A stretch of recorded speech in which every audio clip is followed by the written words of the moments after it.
Hello and welcome to the Celeste Stein Show. I'm your host, Dr. Celeste Stein, and I hope you will visit my YouTube channel where you can subscribe, like, and share our platform. You can also find me on bbsradio.com, where we host the live show on Saturdays at 12 noon Eastern Time. I greatly appreciate the time you're taking to engage in our platform, where we cover news you can use, self-help topics, and entertainment.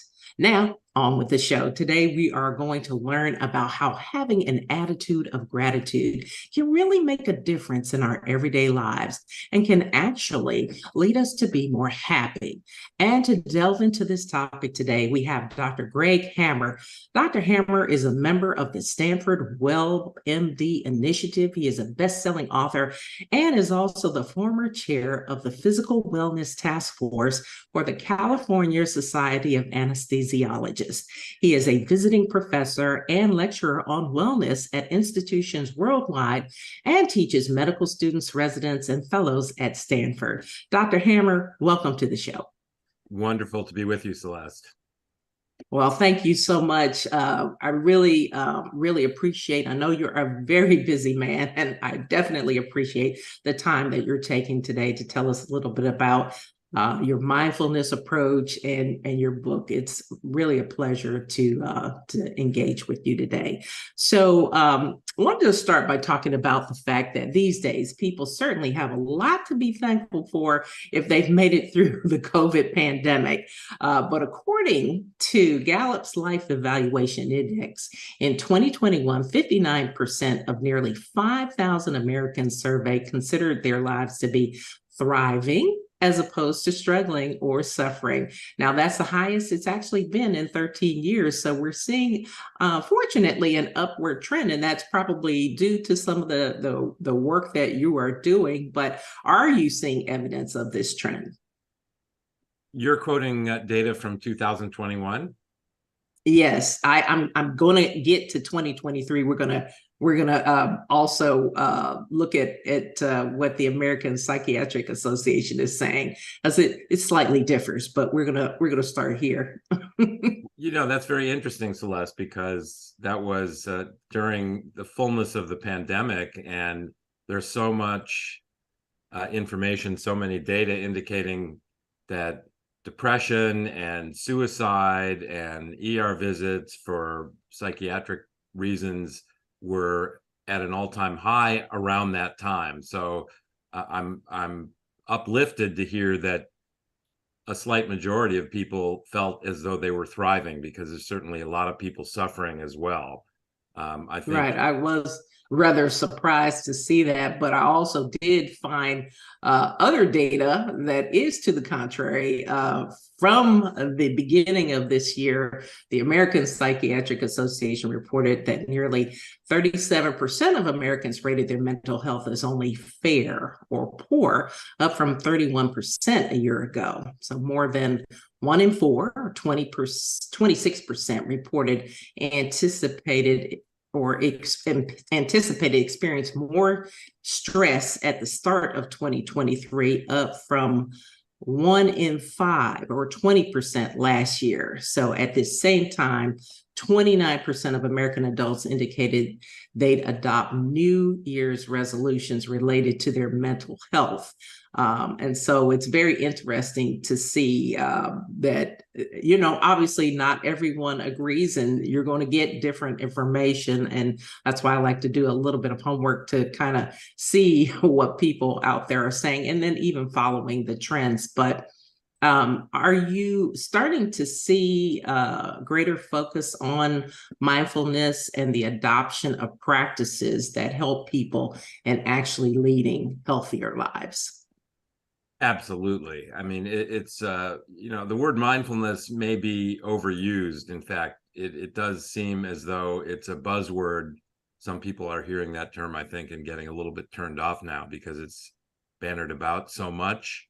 But I do think that the principles involved in what mindfulness means are being embraced to a greater and greater degree. And that includes even in medical schools, in medical training programs, and in the corporate world, and in the general population. I think people, I believe this is really a response to unprecedented stress.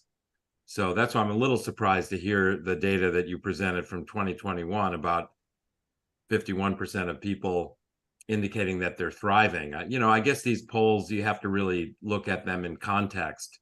You can sort of find data to support your hypothesis, if you will, which is a problem in science and including the medical science. But my general impression is that the last 5 years have been unprecedented in terms of the amount of stress that people around the world have really experienced. And the reasons are fairly clear. I think COVID certainly for many, many reasons presented an unprecedented stress, maybe precedented from the great influenza pandemic of 1918, but certainly nothing we've seen in my lifetime or the last 100 years. And the effects of COVID persist in many ways, right? Because, people are still, there's a lot of virtual meetings and people still working from home and being rather isolated. There are obviously pros and cons of working from home, but I think the effects of COVID, certainly I'm writing a book now about mindfulness for teenagers, and, our teens missed a lot of fundamental, essential experiences in middle school and high school during the pandemic. And I think they're still suffering from those the consequences persist. But not only related to COVID, but just, our amazing and very sad political divide, the extremes of the left and right. Artificial intelligence, I think, pushing information to us that we want to read about, that we agree with. And I think that's separating us further in many ways in terms of the news and other information that gets pushed to us through various online sources. The war in Ukraine, of course, is just devastating and terribly depressing. I think we've sort of become immune to it in some ways, but it's just incredibly very depressing. True. And then, to be, the issues that teenagers face in particular, that we never faced. You may be a little bit younger than me, but I think even in your generation, never experienced what our teens have really experienced. Obviously the pandemic and issues related to that, but all the social media pitfalls and travails that they experience with online bullying and spending 3.5 hours in social media activity, every day on average. Getting less sleep partly because of that, wondering maybe whether the planet will be habitable for their children and grandchildren. These are things that we didn't really worry about. So I think there's a lot of stress out there. Yeah, I would definitely agree with you. I actually have, been a professor also at 5 different universities across the country, and just being in the classroom, fortunately, well, I was in the classroom teaching at Belmont in 2019, but there's so many things that are different when you have a mask on and you're trying to talk, even verbal cues are different. But prior to that, a lot of times there were issues with cell phones, people always being on their devices, looking down, not looking up. A lot has changed with that, and I anticipate that there will be a lot more change with artificial intelligence and some of the things that are coming down the pipe that we haven't even begun to really think about in terms of laws that will need to be passed and some of the changes that are going to impact our society. I know you have actually devoted quite a bit of time to actually helping professionals in the healthcare arena. And I myself too, I've worked at Meharry Medical College last year as the Director of External Affairs and Development. And in that role, just spending a lot of time about, with, Meharry produces 41% of the nation's African-American physicians and dentists in the country. And so it was a very busy place, very brilliant minds. But I will tell you, it was already an incredible amount of stress going on at the time. And when COVID hit, there were even more issues that we dealt with at the time. And so I know that you have done so much, and thank you for the work, the wonderful work you're doing to help people to reduce the amount of stress in their daily lives. Tell me about that approach. What made you decide to delve into that area and begin to help some of your fellow health practitioners? Celeste, I've always been a fitness enthusiast, both physical and mental, spiritual health. Always been involved in athletics and keeping myself very physically fit. Always been very interested in nutrition. I stopped eating meat when I was 18 and got very interested in nutritional science. And that's my undergraduate degree, in fact. And that's been a big part of my critical care practice, where unfortunately we tend to starve our patients in the intensive care unit. They just don't get adequately fed for a variety of reasons.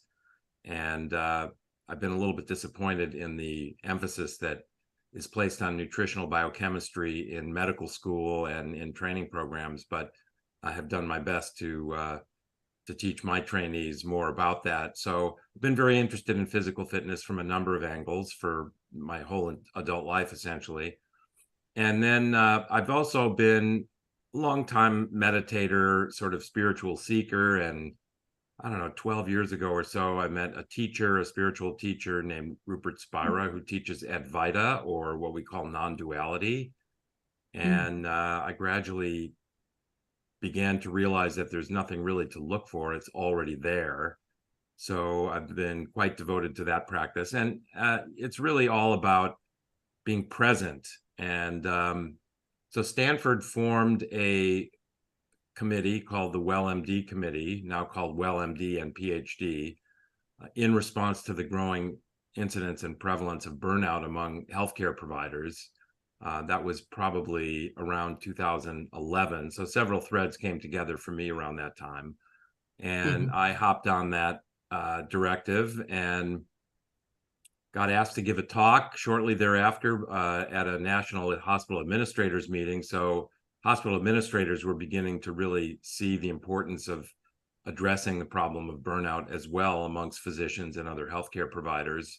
And then I got asked to give another talk, and then I had a sabbatical, and I decided to write a book to kind of get the message out further. So it sort of happened organically, the way things normally happen when we find that we're getting deeply involved in one endeavor or another in our lives. It usually is a multitude of factors. And so I've been very involved in that ever since, and been doing a lot of speaking and talking to people like you, thank you, about this very important topic of what is really mindfulness and happiness. It's kind of the science of happiness and a direct path to happiness. So that's kind of how I got involved, and it's become a more enlarged part of what I do every day and with my time in general. Yeah, well, one thing in working with busy professionals in general, especially health professionals, I feel like when people get into the routine of daily life, it's really easy to forget that we're human, if not, or shall we say, not superhuman sometimes. And I think that we really have a tough time sometimes recognizing when there is real burnout or depression because we get so busy and in a routine. So how do people, or how do you help people to kind of recognize, hey, maybe this isn't so normal?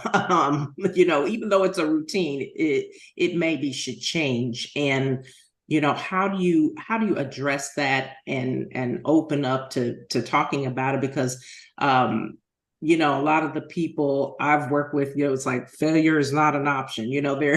They're so driven to succeed that they sometimes don't necessarily recognize that, hey, this is a bit much, especially with COVID and some of the things we went through during the pandemic. So how have you kind of approached that? And then what are some things you tell them, hey, look out for this and this, how do you really go about that? First, I would say that burnout is a manifestation of chronic stress. So chronic stress produces physical and mental fatigue, and it has many symptoms. This includes an erosion of our patience, um, not patients with a T, but patients with a CE. And although it might lead to the other as well, if you're a physician, you might start losing your patients in more ways than one. But there are ways to recognize that. Chronic stress has many deleterious effects on our physiology. So certainly affects our sleep. So we might recognize that we're not sleeping well, we're fatigued. And, the three real legs of the tripod that support our physical health are sleep, exercise, and nutrition. I call it nutrition rather than diet for a number of reasons. But so we may recognize that our sleep is eroding in terms of quantity and quality. We're more fatigued. When we're fatigued and exhausted, we tend to pick up sugary and fatty so-called comfort foods, especially in the hospital. A grateful patient leaves a box of C's chocolates, and we find we're picking food up like that more and more and eating less nutritional foods, and we're picking up foods that give us sort of a burst of energy, but then we crash. So our nutrition goes a bit downhill when we're fatigued. And then we find that we're often too tired to exercise. So our exercise regimen, whatever that might be, also begins to go downhill. And this is becomes a self-propagating cycle of poor sleep, poor nutrition habits, less exercise. And pretty soon, we put on some pounds, we feel a lot less positive about our physical well-being. And so it's recognizable if we're paying attention at all. And also on the mental side, we may find that, again, we're kind of becoming impatient. I think many of us, after 10 or 12 hours at work, are getting a little bit frayed at the edges at times. We find maybe that this is happening earlier and earlier in the day. And sometimes it gets to the point where we get to work and we become very impatient and maybe a little bit temperamental after we've been there for an hour or 2 hours, rather than having this happen at the end of the day and getting frustrated with people that we work with and so on. So, sometimes other people have to remind us that, we don't look as happy as we used to. But I think in many cases, if we're at all introspective and willing to take a look at ourselves, we will realize that, we're not really thriving. And so I think, it does take a little bit of self-awareness and introspection, but this is a very common process. And I think I've been through it myself, where I found I was kind of snapping at people at work and, feeling more and more fatigued earlier and earlier in the day. So, these symptoms are pretty recognizable if we're paying attention at all. Yeah, and I'm sure people are thinking as they were listening there. One thing, we're going to take a quick break, and when we come back, we're going to talk a little bit about how you can kind of help people get rid of some of those negative thoughts that are running through their head. We'll be back in just a moment. A lot of things have come to a screeching halt due to COVID-19, but you should know that the court system in Tennessee is still open and holding in-person hearings for orders of protection and other types of abuse cases. If you have a hearing date, double check on where your hearing will be held. If you need assistance on an order of protection or temporary restraining order, contact the Legal Aid Society at 1-800-238-1443 or visit our website at www.las.org. Hi, I'm Dr. Celeste Stein. Welcome back. You are listening to the Celeste Stein Show, and we are here with Dr. Greg Hammer. And Dr. Hammer, really appreciate the work that you're doing. Want to talk now about what are some of the ways that you actually help people to get rid of some of those negative thoughts that are running through their minds. It's always something, especially when you're stressed and you have a lot of things going on. How do you help them get rid of those negative thoughts and feel better about the situation that they may happen to find themselves in? That's a great question, Celeste. I think that there are a couple of ways in which our brains have become hardwired over tens of thousands of years of evolution. We can posit what the reasons for that might be, but certainly one way our brains are wired is that we all have a negativity bias. So as you suggested, we all have a lot of negative thoughts running through our minds. And I think the first thing to realize is that this is the way all of us are wired to think. So this is not our dirty little secret that we have all these negative thoughts and self-doubt. This is the way all of us think. I was listening to a wonderful program on NPR called The Hidden Brain a couple of weeks ago, and the host had a guest on who studies the imposter syndrome. He's an academic and he's kind of an expert on that. And basically what he was saying is that everyone has this issue, and this is really a manifestation of those negative thoughts running through our minds repeatedly, as you suggested. So even the most successful film actors, executives, professionals, physicians, attorneys, others, academics, we all feel as though we're sort of flying by the seat of our pants, and that we don't really deserve the recognition that we get, that we don't deserve to be as accomplished as we are, and that if people knew our dirty little secrets, they wouldn't really respect us and want to listen to us anymore. So everybody feels that way. We all have these negative thoughts. So I call this a negativity bias, and it's the way we all think. And another way that we all think, the way our brains are hardwired, is that we're very distracted with the past and the future. So we have a hard time being present, and appreciating our present experience is really where happiness resides. So when you combine, Well, yes. now I was just going to say, I feel like when I think back, when I was growing up, I grew up in Washington, D.C., and I noticed that it just seemed like people were a lot more happy back then, that things were a little, I guess, simpler, if you will. But I'll say that I noticed a change, sort of, kind of that went along with like American Idol, and then we had the cancel culture. But like people like Simon Cowell, constantly, telling people how he felt about their performance, and it seemed like after that, everyone felt like they had to critique everything. And then, with social media, going into that, you had a lot of people that got into making comments on everything, especially during the political campaigns. You saw a lot of people banter back and forth, and they canceled out Friends, and it's a lot going on, a lot to unpack at that time.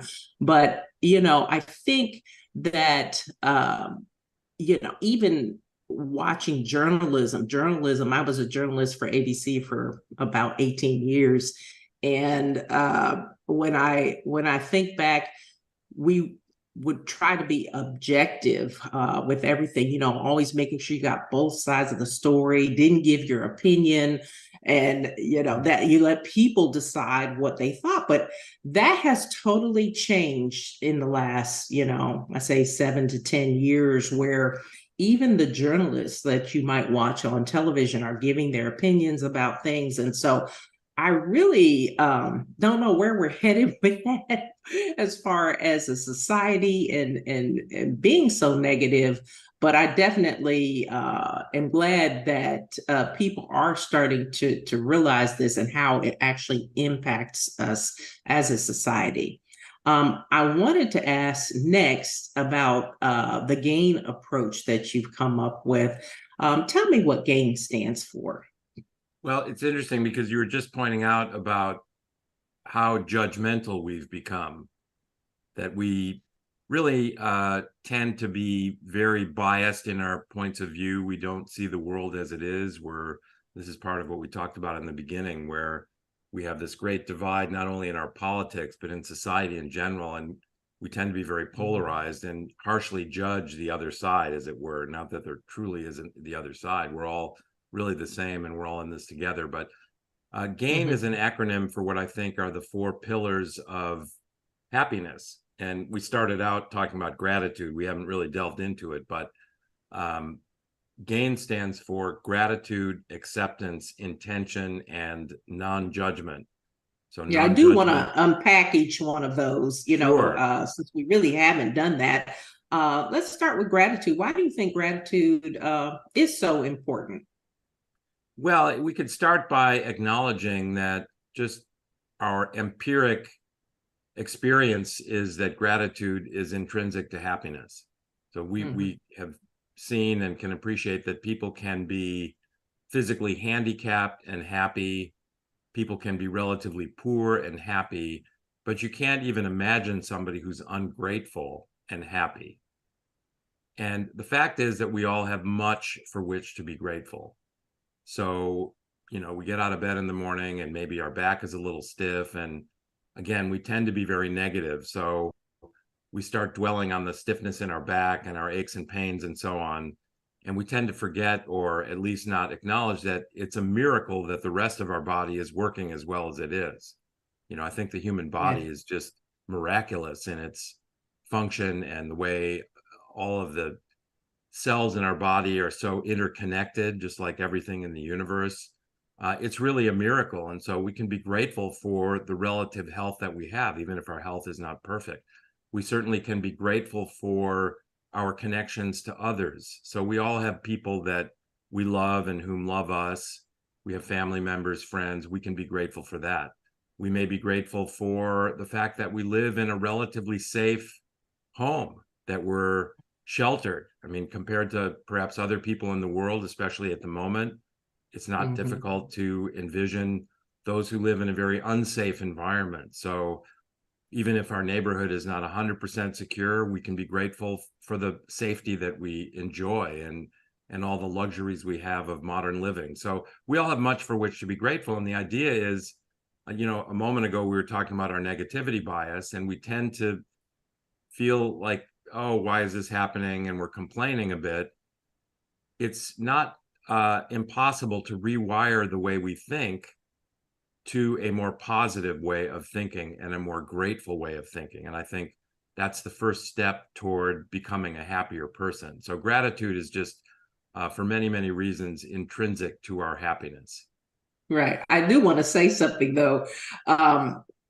I feel like I'm a pretty upbeat and positive person. I try to, always look at things in a positive light. And even if I have something going on, I'm smiling. I mean, you'd never know it, etc. But I'll say I have worked with some very negative people. I can think of one guy I used to work with, and his motto was, "The grass is brown all the way around."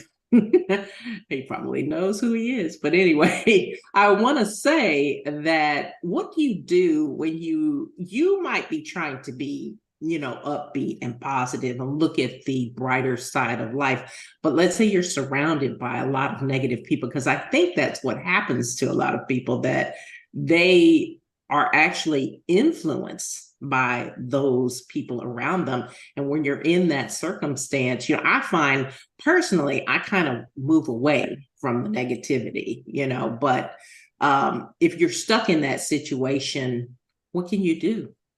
Well, we could talk about the GAIN practice, which begins with a 3 to 5 minute meditation in the morning where we Yes. contemplate these 4 elements. So we talked about gratitude, and I think what you're actually pointing to is the next element of GAIN, which is the A for acceptance. So, and these are age-old ideas, by the way. These are certainly not of my invention. These are important principles that are well embedded in religious and philosophic traditions across the board. So gratitude and then acceptance. So as the Serenity Prayer would have it, for example, we need to discern between what we can change and what we cannot change, and have the wisdom to be able to discern, and then work on accepting that which we cannot change.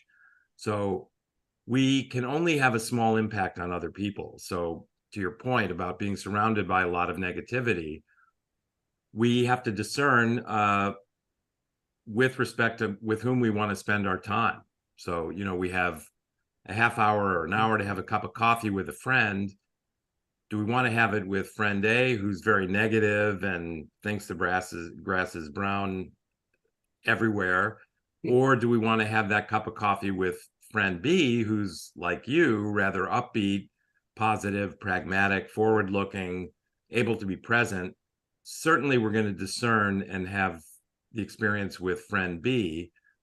It doesn't mean that we have to judge, going to the end and gain, which is non-judgment. Right. We don't have to judge either person as being bad or good for that matter, but we need to discern. And so, we have to appreciate what we can change and what we cannot change. We can have a small impact on everybody around us by our own attitude and behavior. So we can sort of radiate gratitude and optimism and a pragmatic, positive outlook, and that will have some effect on the people close to us. But we're not going to change the world. We're not going to change the way all those other people think. And so the A also means accepting the pain and discomfort that all of us feel in life, because the world does not comport with our apparent wants and needs.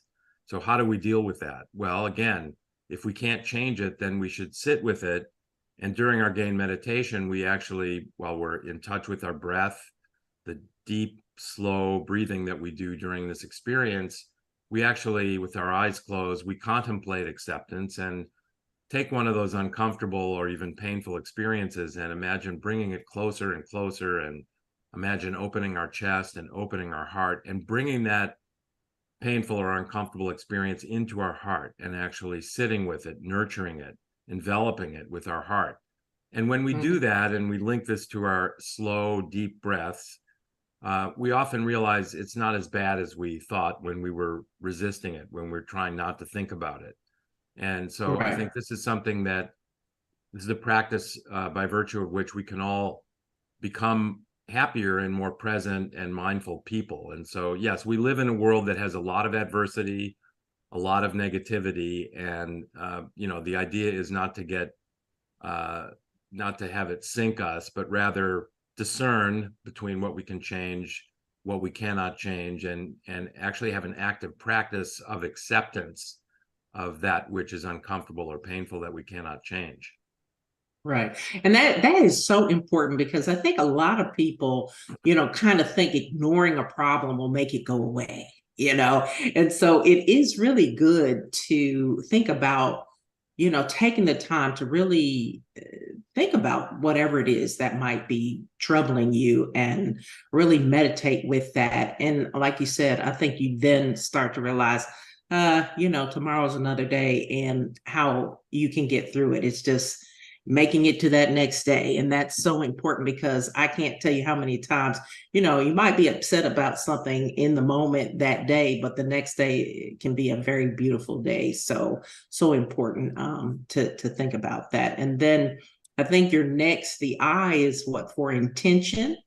Right. And why do you think it's so important to be intentional when we approach things? Sure. I'm going to refer first to something that definition of mindfulness by one of my heroes, Dr. John Kabat-Zinn, who's really one of the founders of mindfulness. And the way he defined mindfulness, which I think can also be a definition of happiness, is awareness of the present moment on purpose, non-judgmentally. Awareness of the present moment. So learning and retraining the way we think away from this obsession and overthinking of the past and the future, and sitting with our present experience on purpose. Why on purpose? And this gets to your question about the I in gain, which is intention.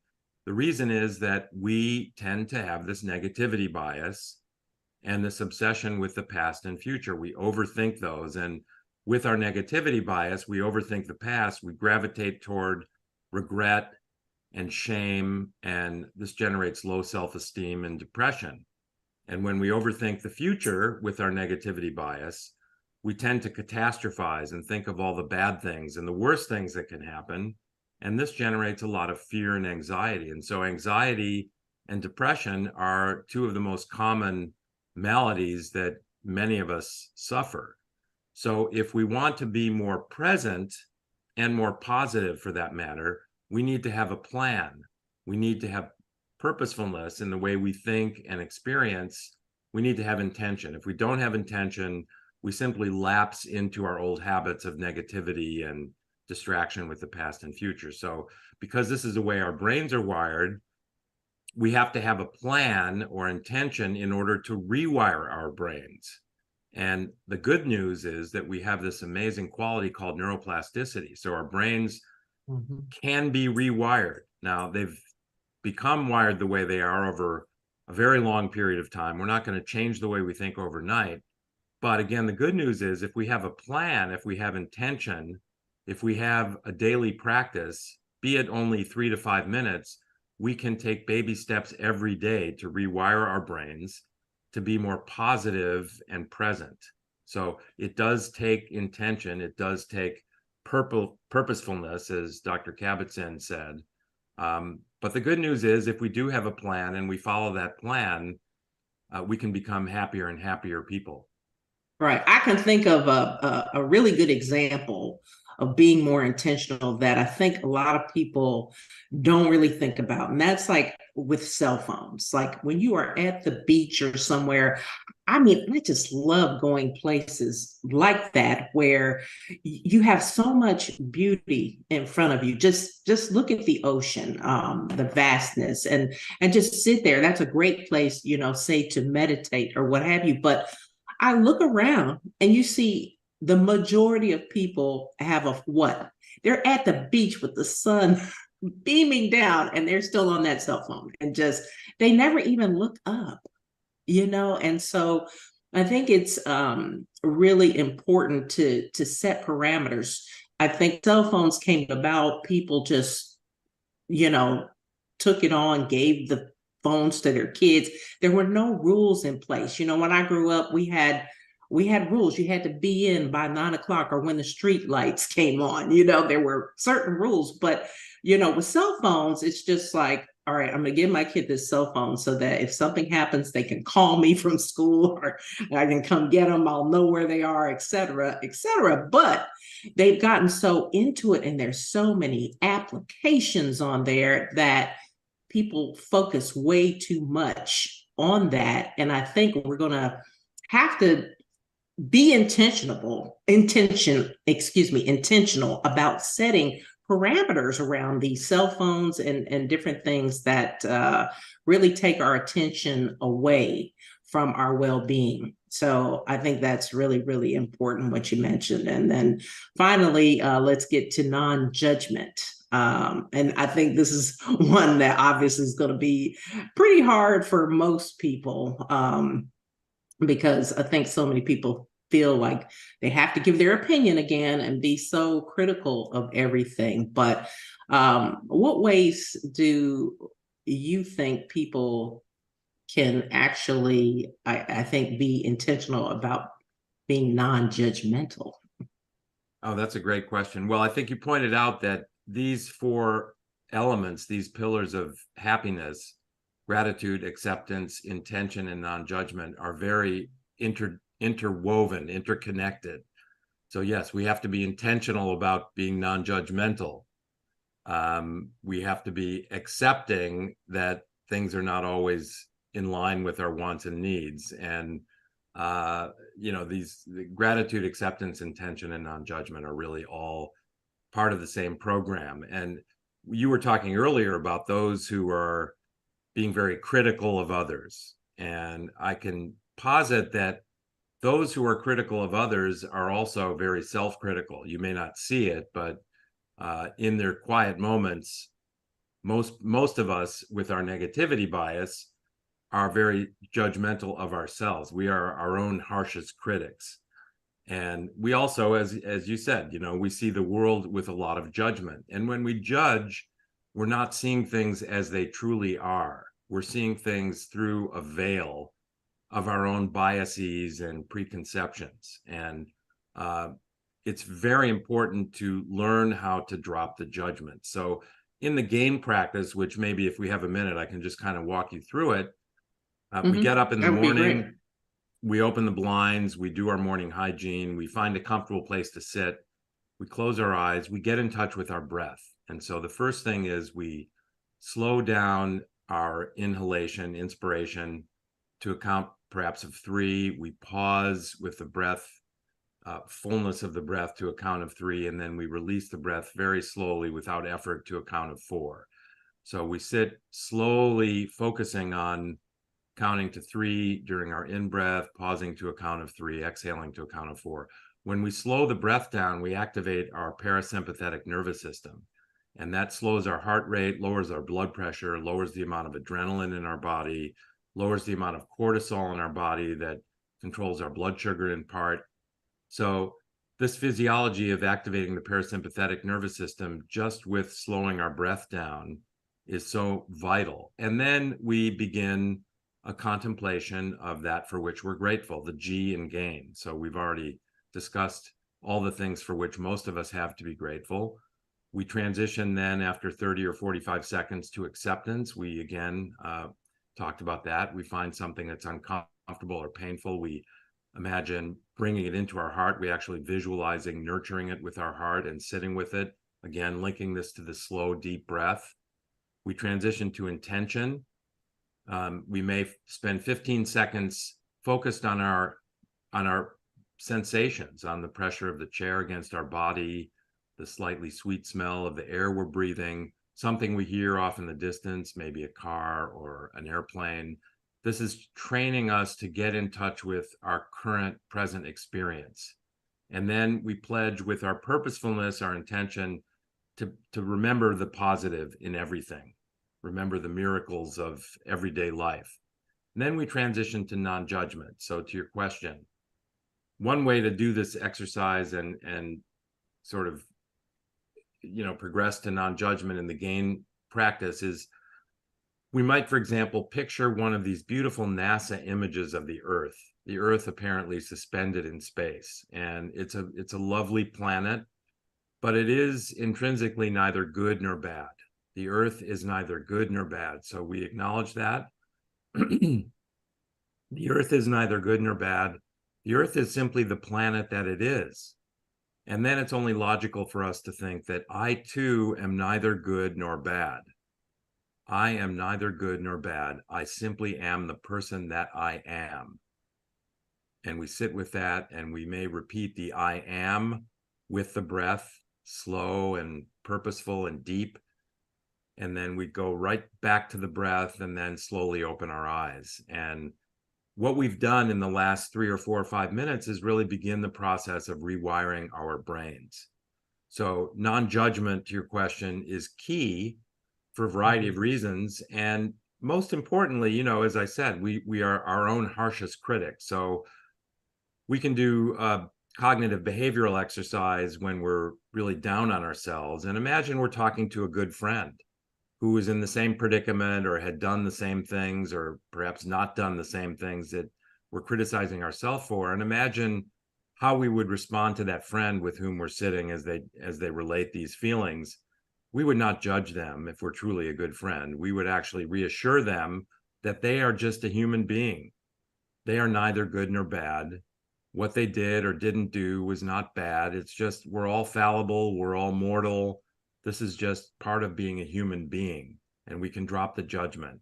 And so that's a good exercise. We can treat ourselves as though we are our best friend. We're talking to our best friend, perhaps.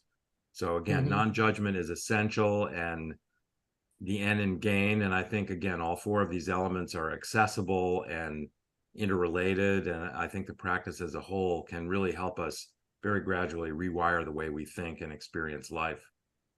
You're very good. I really I think I will be a little bit more intentional about trying to fit that type of thing in. And we're going to talk about that like when you have a busy schedule. We're going to talk about that in just a moment. We're going to take another quick break, and when we come back, we'll end up with some of the little things that we can do to make our lives a little bit better. We'll be back right after this. When it comes to relationships, there are some obvious signs you can use to spot someone who might be abusive. First, they have a tendency to want to rush into a relationship. They may also show signs of jealousy and mistrust, and you could find they expect you to be perfect and will try to cut you off from other important relationships. They could also be abusive towards animals and children. To learn more about the signs of dangerous individuals and how you can identify and avoid unhealthy relationships, contact the Legal Aid Society at 1-800-238-1443.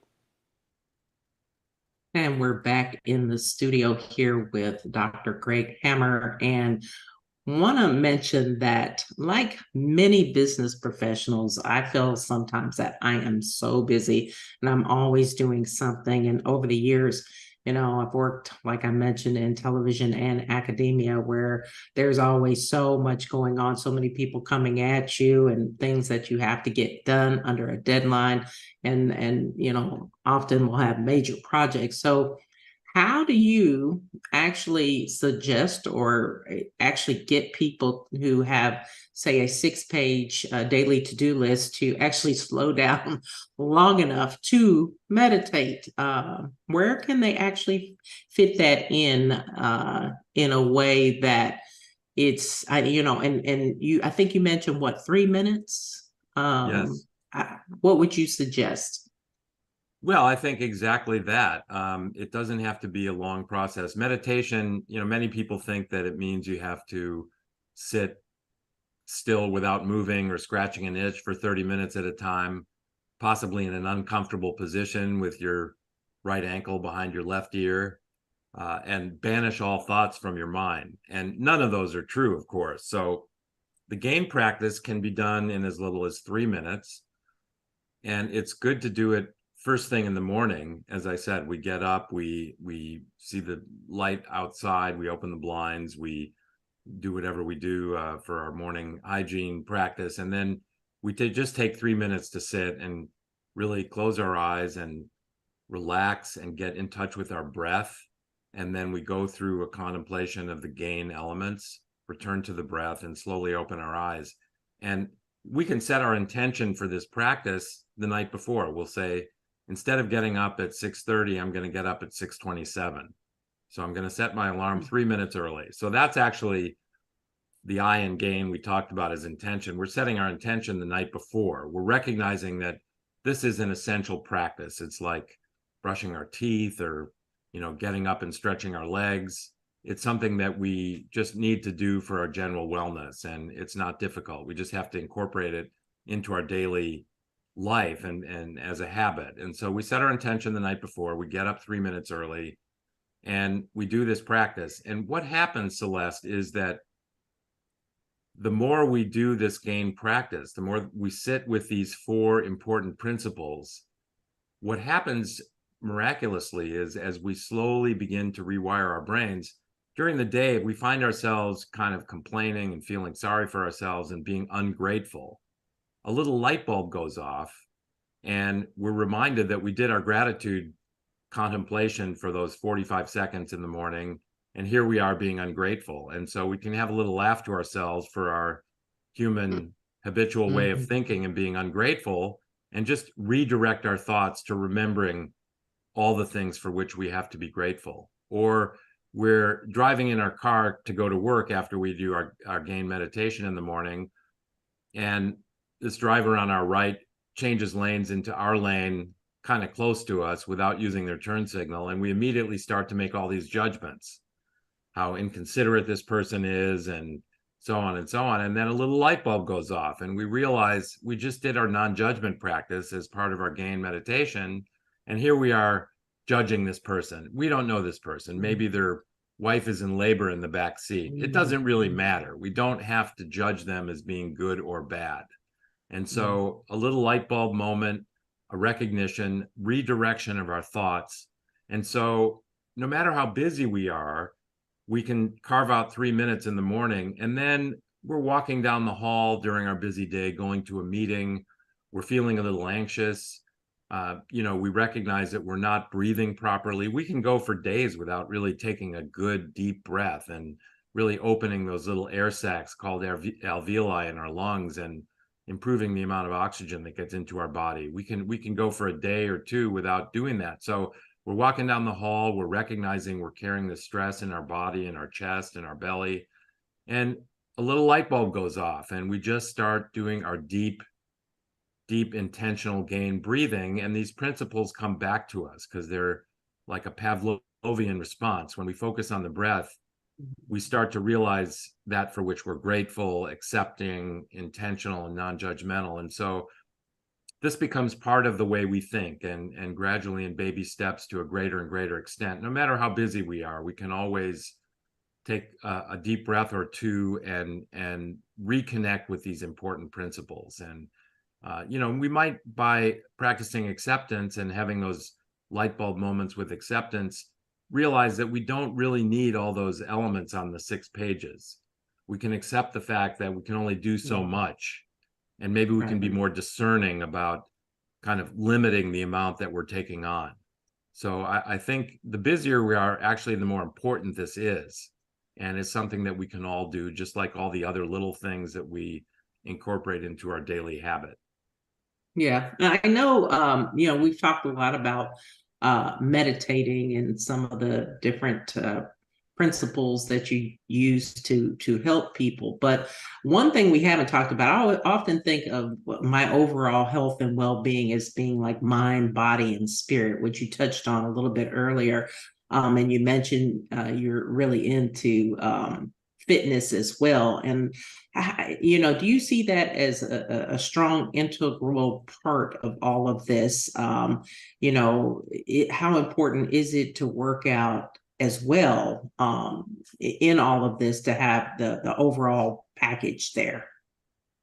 Well, absolutely. I think, the 3 legs of the tripod that support our physical well-being, being sleep, exercise, and nutrition, are essential. And if we don't take care of our physical well-being, we're not going to be in a good place mentally and spiritually, right? We're going to be distracted by our bodies, by our fatigue, by the fact that we're relatively out of shape, that we're, eating in an unhealthy way. We're going to be very distracted. So again, this is where the I and gain of intention and being purposeful about the way we live, not just in terms of the gain practice, but our physical well-being. So we need to have a plan with regard to our sleep.